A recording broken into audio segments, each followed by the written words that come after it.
ജയിലെന്ന് പറയുന്നതിൻ്റെ പേരിപ്പോ കറക്ഷണൽ സെന്ററാണ്. അവരുടെ മനസ്സിനെ തിരുത്തി അവർക്ക് പിന്നീട് ജയിലിൽ നിന്ന് പുറത്തു വന്നാൽ ഒരു ജീവിതം ഉണ്ടാകണമെന്നാണ്.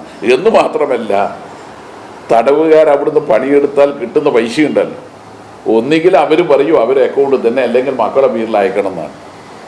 ഇതെല്ലാം ഒരു തെറ്റ് ചെയ്ത തടവുകാരനാണെങ്കിലും നല്ലൊരു ശതമാനം ആളുകൾ നിരപരാധികളായവരും എത്തുന്നുണ്ട്. കോടതിയുടെ മുമ്പിൽ തെളിവ് മാത്രമേ ഉള്ളൂ.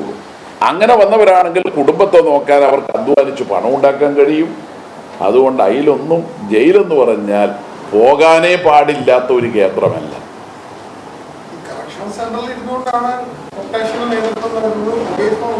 അത് പൂർണ്ണമായി തെറ്റാണ്. അല്ല, അതൊന്നും ഒരിക്കലും അംഗീകരിക്കാൻ കഴിയുന്ന കാര്യമല്ല. ജയിലിൻ്റെ അച്ചടക്കം പാലിക്കണം. ഞാനിപ്പോൾ അവിടെ ഉണ്ടായിരുന്ന സമയത്ത്, തിരുവനന്തപുരം ജയിലിൽ ഉണ്ടായിരുന്ന സമയത്ത്, പിന്നെ എന്നെ സന്ദർശിക്കാൻ വരുന്നവർക്ക് അവർ സന്ദർശകർ കൂടുതലായതുകൊണ്ട് അവരുടെ ലൈബ്രറി ഹാളിൻ്റെ അവിടെ ഒരു സൗകര്യം ചെയ്തു തന്നു. ഞാൻ പറഞ്ഞു അത് ചെയ്യുന്നത് ശരിയല്ല, നമുക്ക് എവിടെയാണോ ചട്ടപ്രകാരം അനുവദിക്കുന്നത് അവിടെ. പക്ഷേ സന്ദർശിക്കാൻ വരുന്നവർ ഒരു മറയുടെ അപ്പുറത്തും ഇപ്പുറത്തും, അത് തെറ്റാണ്. നേരിട്ട് സന്ദർശിക്കാൻ കഴിയുന്ന സാഹചര്യം ഉണ്ടാകും. അത് ജയിലിൽ ഇപ്പോൾ പൊതുവെ അങ്ങനെ തന്നെയാണ്. പക്ഷേ ഒരു വെൽഫെയർ ഓഫീസറുടെ സാന്നിധ്യത്തിൽ സന്ദർശിക്കണം.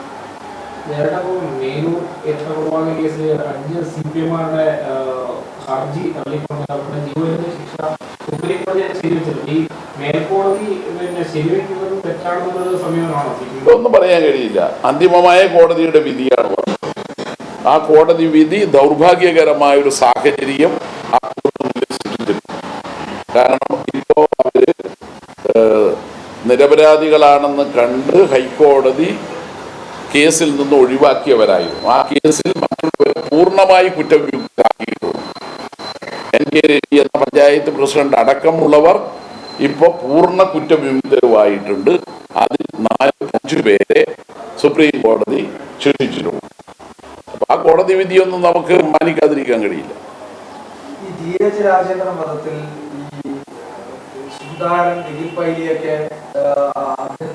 അവർക്ക് പിന്തുണ കൊടുക്കുന്നു. അതേസമയം ഈ പെരിയ കേസിൽ CPI നേതാക്കൾ ജയിലിൽ പോയി ഇവരൊക്കെ സന്ദർശിക്കുന്നു തെറ്റായ ഒരു സന്ദേശമാണ് ജനങ്ങൾക്ക്. രണ്ടും ഒരുപോലെയാണെന്നൊരു സന്ദേശമല്ലേ?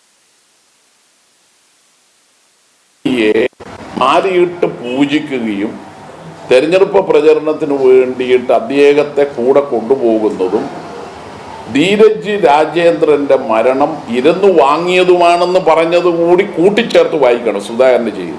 സുധാകരൻ തന്നെ നമ്പർ 1 ക്രിമിനൽ അല്ലേ? കണ്ണൂർ ജില്ലയിൽ ആദ്യത്തെ തോക്ക് ഉപയോഗിച്ചിട്ടുള്ള വെടിവെപ്പ് പേടിയാ നടന്നത്. മാൽപ്പാടി വാസുവിനെ വെടിവെച്ച് കൊന്ന കേസല്ലേ? അതുകൊണ്ട് സുധാകരന്റെ ചെയ്തിയും ഞങ്ങളെപ്പോലുള്ളവർ ജയിലിലെ തടവുകാരെ സന്ദർശിക്കുന്നതും രണ്ടും രണ്ടാണ്. ഓക്കെ.